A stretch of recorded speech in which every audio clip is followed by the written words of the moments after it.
시대별로 여러 가지 또 고민이 좀 약간 차이가 있을 수 있겠지만 가시면은 좀 가장 많이 하는 질문들이 어떤 질문들이 좀 있을까요? 한마디로 지가 원하는 대로 뭐가 안 되니까 네. 고민이 생기잖아요. 자기 아, 원하는 결국은 대로 그겁니까?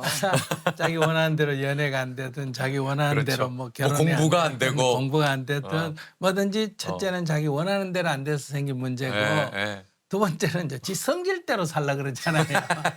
지 성질대로 하는데 그게 어. 이제 잘 안 돼서 결국은 그거네요. 생기는, 예, 그건 뭐 추정이 그래요. 어. 근데 대다수 따로 정리해 보면 인간관계라고 주류라고 볼 수 있죠. 그것이 뭐 부부든 부모 자식이든 맞아요. 회사에서의 관계든 이런 인간관계가 제일 많고 음. 부모들은 자식이 원하는 건 못 해준다 또는 자식은 부모 원하는 건 못 해준다 이런 고민을 많이 하는데 어떤 일이든 다 그래요. 뭐 이 사람이 나한테 자꾸 요구를 하는데 이걸 어떻게 대응했으면 좋겠냐. 사람들은 주로 이런 질문 많이 하잖아요. 그렇죠. 안 주고 갈등도 안 생기는 방법이 없겠느냐. 그렇죠. 결국은 이것 때문에 고민이잖아요. 네, 그렇죠. 그런 길은 없는 거예요.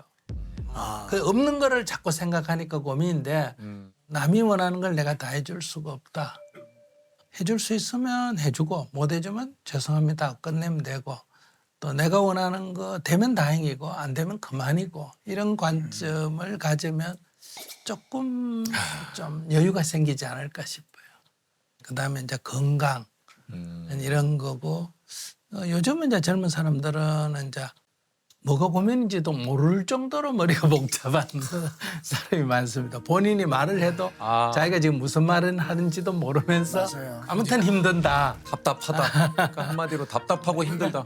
그러니까 여러 가지 고민과 뭐 고민이 얽히고 설켜서 내 스스로도 하나를 뽑아내기가 힘들 정도로 너무 심적으로 힘들고 복잡하다는 얘기겠죠. 그래서 스님이 그 얘기 하잖아요. 어차피 세상은 내 뜻대로 안 된다. 그런 얘기 많이 하시잖아요. 네네. 예.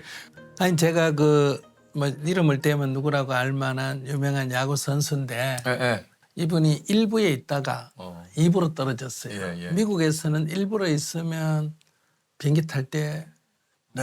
1등석을 맞아요, 타고 맞아요. 완전 대우가 다르죠. 그다음에 다르죠. 이제 2부로 떨어지면 이제 이코노미 타고 네네네. 버스로 타고 이동하고 맞아요. 그러니까 이게 모멸감, 자기 모멸감 때문에 이제 야구를 그만두겠다, 은퇴하겠다 상담을 한 적이 있습니다. 뭐라고 얘기를 해주셨습니까? 글쎄 물어봤죠. 너 야구 언제 시작했니? 그러니까 중학교 때 했습니다. 중학교 때 야구할 때 돈 벌려고 했나 재밌었어 했나? 재밌었어 했으니까. 그러면 실업단에 처음 취직할 때 네가 엄청나게 기뻐했을 때 받은 돈하고 지금 너 2부 리그에 있다는 이 돈하고 어느 게 많나? 이러니까 지금 2부에 있지만 이게 10배도 더 많대요.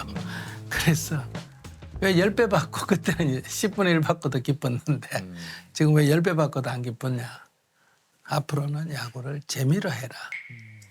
이걸 돈을 기준으로 하지 말고 첫 출발, 이게 초심이라 그러잖아요. 재미로 해라.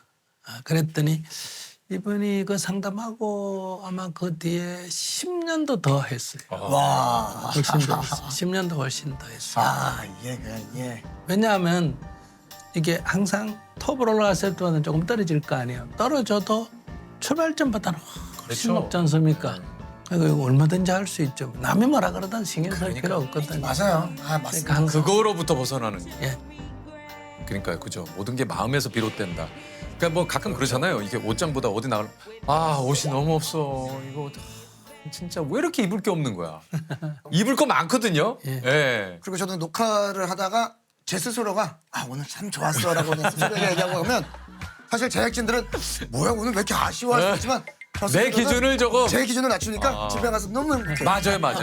그 순간에 네. 아쉽지만 그래도 벌 수 있다는 게 그럼 얼마나 그럼. 이거 그렇게 생각하면 또 인생이 행복한 게 천지예요. 그렇잖아요. 아니 최고가 되겠다고 노력하는 거 그만두라는 거 아니에요. 그렇죠. 그거는 그대로 하는데 그게 괴롭다면 이게 항상 전제가 돼 있습니다. 그게 괴롭다면 괴롭다면 안 괴로울 수 있는 길은 얼마든지 있다. 조금만 낮추면 안 괴롭게 살 수가 있고 맞습니다. 우리가 다 이게 인생을 행복하게 살려고 하는 일 아닙니까? 맞습니다. 행복하고 살려고 하면서 괴롭다 그러면 모순이잖아요. 그 주변의 기대, 뭐 또 주변의 시선, 뭐 사실 그런 거 없이 살아갈 수는 없습니다만 또 한편으로는 그런 거로부터 내 스스로를 또 약간은 비켜가서 내 스스로 인생, 내 생각대로 사는 게 그게 참 또 굉장히 중요할 것 같아요. 혹시 스님께서는 화를 안 내십니까? 왜 안 내요? 내시는 경우도 있으세요? 예. 네. 어떨 때 좀 이렇게 화를 내세요? 누구나 다 화가 왜 일어나느냐 하면 화가 일어나는 거는 내가 옳다는 생각이 강할 때, 네. 즉 나는 옳고 상대가 틀렸다 할 때 그러니까요. 이제 상대가 그걸 인정을 안 하면 이제 이 화가 나죠. 화가 일어나거든요. 네. 그러니까 이제 자기에 사로잡힌다 그러죠. 그러니까 우리도 어떤 일을 하다가 특히 일 같은 걸 잘하려고 하다 보면 사로잡히기가 쉽잖아요. 맞아요. 그거 안 돼. 왜 그래? 이렇게 이제 하기가 쉽단 말이에요. 내가 어떤 것에 집착한다. 이걸 잘하려고 하는 집착을 하면 이제 누구든지 화가 일어날 수가 있죠. 그러면 이제 그걸 자기가 오래 간직하고 있으면 자신의 건강이나 손해잖아요. 그러니까 내가 사로잡혔구나 하고 이제 금방 내려놔야 되는. 이게 참 진짜 오늘 이게 스님이 나오셔가지고 참 저희한테 이렇게 새겨들어야 할 얘기. 그러니까 나에게 내 스스로 사로잡힌다. 막 그렇잖아요. 내가 아는 세상이나 내가 아는 것이 그냥 다 이건 확실해. 남의 의견 막 이런 것들. 이게 또 좀 와닿네요. 맞네요. 그게 요즘은 이제 사람들이 스트레스가 좀 많고 그렇죠. 화가 많고 짜증이 많은 이유는 이 유튜브를 많이 보지 않습니까? 네. 그 유튜브에 이제 알고리즘에서가 자기가 하나를 보면 그 비슷한 것만 계속 추천을 나오니까 이제 그걸 자꾸 보다 보면 자기 세계에 갇히죠. 갇히게 되는 거예요. 그러니까 이제 노인들과 젊은 세대도 자기들 것만 보니까 갈등이 생긴다든지 생각이 자기가 옳은 것을 방어하려고 하는 쪽으로 자꾸 이렇게 강하게 집중이 됨으로 해서 이제 본인은 거기에 대해서 확신이 있기 때문에. 그러니까요. 자기에게 사로잡히는 것이 이게 뭔가 미디어 환경이 바뀌어가면서 이렇게 진짜 새로운 막 어떤 미디어 뭐 플랫폼이라든가 여러 가지가 뭐 생겨서 사실 뭔가 세상의 다양한 일을 또 알 수 있지만 네. 그만큼 자꾸 그 어떤 추천 알고리즘을 따라가다 보면 그렇죠. 내 스스로 어떤 스스로에게 좀 갇히는 이런 것들을 좀 경계해야 될 진짜 그런 세상인 것 같아요. 맞습니다, 진짜. 아니 저희도 이제 나오시는 분들께 가끔 이제 고민을 여쭤보기도 네. 하고 합니다만 뭐 저희가 이제 현장에서 뭐 이렇게 답을 드리거나 할 수는 없잖아요. 이게 사실 어려운 일이고 그래서 지난 한 해 동안 많은 분들이 공통적으로 저희 프로그램에 나오셔가지고 얘기했던 네. 질문 3개를 저희가 좀 발췌를 해서 네네네네. 한번 오늘 스님이 나오셨으니까 답을 한번 스님께 한번 여쭤보도록 하겠습니다. 첫 번째입니다. 나이 들며 찾아오는 변화가 고민이다. 몸도 마음도 건강하게 나이가 들어가려면 어떻게 하는 것이 좋을까? 이런 고민들 많이 좀 얘기를 하셨거든요. 네. 점점 이제 노화가 되고 그리고 이제 앞으로는 100세 시대도 아니고 110세 세대다 이런 말이 있잖아요. 네. 이왕이면 건강하게 오래오래 잘 살아야 하는데 언제까지 이런 모습으로 언제까지 건강하고 씩씩하게 할 수 있을 거야? 그럼 그걸 하기 위해서 어떤 준비를 해야 되나 하는 고민들. 변화 자체는 고민거리가 아닙니다. 변화하는 세상에 살면서 변화하고 싶지 않는 생각을 하니까 그렇죠. 그러니까 고뇌가 발생을 할 수밖에 없지 않느냐. 즉 늙을 수밖에 없는 존재인데 안 늙고 싶다든지 그렇죠. 병들 수밖에 없는데 병이 안 들고 싶다든지 하는 이런 생각을 하니까 이제 그 사이에서 고뇌가 생기고 갈등이 생기는 거거든요. 결국은 내 마음을 바꿔야겠네요. 그게 마음을 바꾸기보다는 우리는 시간이 흐르는데도 변하지 않는 영원한 것이 있다고 보통 생각을 하는데 시간이 흐르는데 변하지 않는 것은 없다 하는 게 이제 불교 용어로는 재행무상이다, 무상이다 이렇게 말하는데 일체는 다 변화한다. 이게 진실이라는 거죠. 즉 사실을 받아들이면 뭐 고뇌할 일은 아니라는 거죠. 이제 변화에 어떻게 대응할 거냐 하는 건 물론 남았습니다. 그러니까요. 이게 사실 받아들여야 될 것을 받아들여야 되는데 그걸 받아들이지 못할 때 힘들죠. 네. 네, 맞습니다. 일과 가정, 나에 대한 밸런스를 잘 잡는 방법은 무엇일까요? 아 정말 많은 분들이 또 이거 뭐 일과 가정 이게 참 밸런스 참 일하고 가정생활하고 두 개 다 같이 이렇게 잘 해나가는 게 사실은 쉽지 않거든요. 특히 엄마 입장에선 더 맞아요. 그런 것 같기도 해요. 그래서 정말 쉼없이 바쁘게 살았던 것 같아요. 그러니까 저도 그게 요새 제 숙제 중에 하나인 게 제가 워낙 일하는 것도 너무 좋아하고 사랑하다 보니까 이게 사실 일도 계속 꾸준히 하려면 재충전을 할 방법을 잘 알아야 되는데 그걸 잘 모른다는 걸 이번에 알았어요. 그래서 참 어렵죠. 쉽지 않죠. 예. 어떤 밸런스를 잡는다는 것은 이론적으로는 간단합니다. 이쪽으로도 치우치지 않고 저쪽으로도 치우치지 않는다. 네. 똑바로 가면 된다. 그 참 어렵죠. 이러면 되는데 쉽게 얘기하면 이쪽 저쪽에 기둥을 세우고 밧줄을 매달고 균형을 딱 잡아가 똑바로 가면 된다. 이 말은 딱 한마디인데 네. 실제로 올라가면 안 되잖아요. 안 되죠. 흔들리고 예. 그러면 불가능하냐?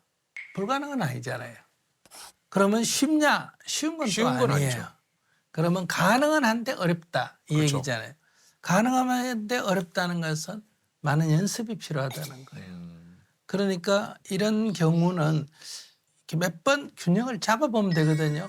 일을 조금에 집중했더니 가정에 문제가 있다 하면 일을 조금 템포를 늦추고 가정에 조금 집중하고 가정에 조금 집중하니까 일이 조금 안 된다 하면 다시 가정을 조금 줄이고 일을 늘려보고 몇 번 해보면서 스케이트를 어떻게 잘 탔냐 처음에는 어떻게 탄다고 배우지만은 연습을 해야 되잖아요. 그렇죠. 자기가 그런 느껴야죠. 것처럼 이렇게 이걸 연습으로 생각하면 되는데 이렇게 한 방에 딱 가는 방법이 없느냐 자꾸 이런 생각을 하기 때문에 맞네요. 자꾸 어려워진다는 거예요. 그런 뭐 진짜 한 방에 해결할 수 있는 묘수라는 게 없어요. 그게 있겠습니까? 없어요. 예. 그런 건 없어요. 그냥 무거운 게 있으면 들려면 힘이 좀 드는 거고 내가 힘 안 들이고 들려면 작은 걸 집으면 되고 내가 큰 걸 들고 싶으면 힘을 좀 들여야 되고 그런 거지. 큰 건 들고 싶고 힘은 안 드는 방법은 없습니까? 자꾸 이런 거는 그 방법의 문제가 아니라 욕심의 문제라. 근데 그런 질문 자체도 또 우리가 뭘 해야 된다 하는 게 전제돼 있거든요. 인생에는 해야 되는 것도 없고 안 해야 되는 것도 없어. 뭘 해야 되고 안 해야 되고의 이전 단계로 들어가야 돼. 이전으로. 지금 어떤 상태에 있느냐를 알아차림, 자각이 중요하다. 그러니까 내가 안 졸아야 된다가 아니라 내가 졸리면 지금 졸리는 상태에 있다. 화가 안 나야 된다, 나야 된다가 아니라 지금 화가 나면 내가 화가 난 상태에 있다는 걸 자각하는 거예요. 자각을 하게 되면 그 다음 자각 이후에 그 다음에 선택인 거예요. 내가 화가 났다 하는 걸 자각하면 이 화를 낼 건지 안 낼 건지를 내가 선택하는 거예요. 근데 우리는 나도 모르게 화를 내버리잖아요. 그러니까 이게 자각이 돼야 선택에 책임을 내가 질 수 있는데 우리는 자각을 못하기 때문에 어떤 일을 엄격하게 자기가 선택해놓고는 책임을 안 지려고 그래요. 고민이라는 말을 우리는 두 가지로 나눌 수 있습니다. 하나는 내가 뭘 모른다는 거고요. 네. 두 번째는 괴롭다는 거예요. 그러니까 뭘 모르면 전문가한테 물으면 됩니다. 저도 모르는 게 엄청나게 많으니까 뭐 몸이 아프면 의사한테 물어야 되고 뭐 농사 짓다 물으면 전문가한테 물어야 되고 이렇게 물으면 되고요. 그다음에 이제 괴롭다 하는 거는 이제 자기에 대한 사로잡힘. 근데 자기도 괴로워하지만은 금방 자기가 사로잡혔다는 걸 자각하고 또 벗어나고 마치 다치면 자기가 치료해서 하듯이 이렇게 이제 자기 정화를 해나가면 된다. 요 세 번째 질문입니다. 결혼하고 싶은데 짝을 찾는 게 쉽지 않아 고민이다. 내 운명의 짝은 어디에 있을까? 네. 뭐 고민이라면 세호 씨 결혼식에서도 많이 느꼈지만 너무 부러웠어요. 네. 아 진짜요? 너무 부러웠어요. 그래서 언젠간 만나지 않을까, 어딘가는 있겠지, 그런 운명론자라서 아직도 운명의 짝은 눈을 약간 낮추는 데 있습니다. 맞습니다. 그래. 아 지당하십니다. 그래요. 네. 뭐 답이 금방 나왔네요. 예, 운명의 짝이라고 정해진 것은 없다. 없다. 내가 아 괜찮네 하면 그 사람은 또 딴 사람 보고 괜찮네 이렇게 되거든요. 그러니까 내가 약간 낮추면 나를 쳐다보는 사람도 굉장히 많습니다. 자, 작년에 제가 이제 결혼을 하게 작년에 됐습니다, 결혼했어요. 스님. 그래서 하다 보니까 다른 것보다 너무 행복하고 좋은데 아 이제 내가 진짜 어른이 되어가는 건가라는 생각을 하게 됐어요. 그래서 어른 준비를 좀 어떻게 해야 되는지가 좀 궁금합니다. 어떻게 어른을 맞이해야 되는 건지가. 그 결혼 생활은 혼자 사는 게 둘이 사는 거 아니에요. 그럼 두 사람이라는 거는 입맛도 다르고 취향도 다르고 믿음도 다르고 다를 수가 많잖아요. 그렇죠. 그렇기 때문에 딱 맞는 사람이 이 세상에 없습니다. 나밖에 없어요. 나 같은 사람이 이 세상에 나 하나밖에 없다. 결혼을 해놓고도 자기 식대로만 하려고 그러면 이건 아직 결혼을 할 준비가 안 된 사람. 즉 어린애 같은 사람이에요. 그러니까 엄마한테 무조건 떼쓰는 사람과 똑같은 사람이거든요. 그래서 어른이 된다는 거는 맞출 준비가 돼야 돼요. 첫째, 맞출 준비가 돼야 된다. 그다음에 두 번째, 매사의 관계에서 내가 상대에게 조금 이렇게 이익을 주는 관점에 서야지 자꾸 얻으려는 관점에 서면 어린애 떼쓰는 거거든요. 아 근데 지금 사실 좀 뜨끔했던 게 지금도 사실 주는 것보다 저도 받는 걸 좋아하니까 차이가 있군요. 받는 거 좋아하면 이제 말은 부부지만은 부인은 엄마 같은 역할이고 자기는 어린애 같은 역할의 관계가 성립하는 거예요. 부부라 하더라도 실제 관계는 그런 관계처럼 되는 거예요. 가정생활을 하면 이제 바로 옆에 붙어 있기 때문에 아주 작은 티끌 같은 것도 갖고 시비를 한단 말이에요. 그러니까 여러분들이 결혼생활 하시는 분들이 저는 장하다고 생각합니다. 아이고. 참. 근데 듣고 보니까 그 어른에 대한 여러 가지의 또 많은 뭐 다양한 생각들이 있을 수 있지만 맞추려고 하는 자세. 예. 그러니까 뭔가 내가 더 좀 주려고 하는 그런 마음가짐. 맞네요. 이게 참 중요한 덕목인 것 같아요. 네. 좀 좀 이렇게 새롭게 또 또, 배웁니다. 네. 사람이 뭐 살아가면서 뭐 다양한 고민과 뭐 여러 가지가 있겠습니다만 이게 아까도 스님 이야기하셨지만 이제 인간관계에서 갈등, 고민들 이게 정말 많지 않습니까? 이거 좀 놀랐는데 우리나라 갈등 지수가 세계 1위라고 해요. 예, 영국 그 킹스 컬리지에서 이런 조사를 했는데 왜 이렇게 사람과 사이에는 이런 갈등, 이런 고민 이게 왜 이렇게 자꾸 생기는 걸까요? 한국 사람들은 갈등 지수가 많이 높다고 나왔다면 제가 볼 때는 한 서너 가지 이유가 있어요. 첫째, 한국 사람 성질이 좀 급하잖아요. 빨리빨리 좋은 면도 많습니다. 그렇죠. 빨리빨리라는 건 약간 조급하다는 얘기잖아요. 그러면 그렇죠. 갈등이 좀 높을 수밖에 없고 그러면 갈등을 줄이려면 서로 다름을 첫째 인정해야 돼요. 그러니까 다르다 하는 관점에 서는 게 존중이죠. 상대를 존중하라 이 말은 떠받들어라 이게 아니라 나와 다른 것을 그냥 인정해라 이 얘기고 조금 거기서 한 발 더 가면 그 사람 입장에서는 그럴 수도 있겠다. 그러니까 아이 입장에서는 그럴 수도 있겠다. 아내 입장에서 그럴 수 있겠다. 남편 입장은 그럴 수 있겠다. 이걸 이제 이해라 그래요. 이렇게 이해를 하면 첫째 내 마음에서 화는 안 일어나지 않습니까? 그렇죠. 그 사실 말씀하신 대로 좀 다름을 인정하고 사실 그런다라는 것이 참 이게 평소 실천하기가 쉽지 않죠. 알고 있는데 참 어렵습니다. 네. 이게 바로 존중이다. 그러니까 이것 또한 연습이 필요한 것 같습니다. 그렇죠. 네. 아 그럴 수도 있겠다 하는 이해가 이해다. 사랑이다. 그러니까 우리가 보통 이해 없는 내 시기에 좋아하면 폭력이죠. 내가 너를 좋아하는 건 엄격하게는 욕망입니다. 사랑이 아니고 부모가 자식한테 어떻게 매를 때려놓고도 너를 사랑하기 때문에 사랑의 매다 너를 사랑하기 때문에 욕을 했다 이런 건 다 맞지 않거든요. 그러니까 이해가 사랑이라는 거. 이해가 사랑이다. 네. 참. 자. 우리 또 뭐 저 진짜 한편으로는 또 이런 이야기가 지금 방송을 보시는 분들 가운데는 그런 말씀이 될 것 같다는 생각도 듭니다.